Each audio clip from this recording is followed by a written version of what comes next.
Hello dear students, welcome to the channel books review.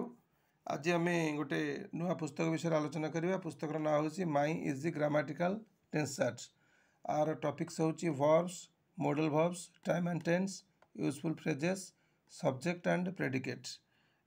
Smriti publication द्वारा प्रकाशित। यह सर्वमोट आमर 130 पेजर पुस्तक एवं एथिरे आमर टेंस चार्ट विषय विस्तृत टेंस चार्ट को आरंभ करी टेंस चार्ट ठू नहीं विभिन्न प्रकार ट्रांसलेशन सूत्र एवं टाइम और टेंस विस्तृत भाव आलोचना कर सबु श्रेणी छात्र छात्री मानक बहुत उपकारी और यार चैप्टर 7 रे सम यूजफुल फ्रेजेस कहले केतक दरकारी वाक्यांश एवं बहिर शेष में अनेक गुड़िए वर्ब्स दि जाइए जोटा कि निहाती पिला जानिबा दरकार।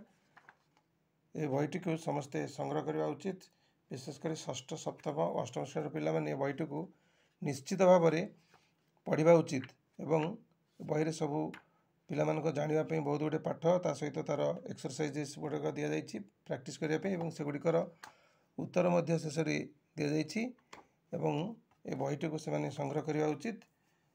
आ बहीटी ये पुस्तक विषय तथ्य जानापी मोर चैनल को लाइक शेयर और सब्सक्राइब करने भूलिए। Thank you for watching this video.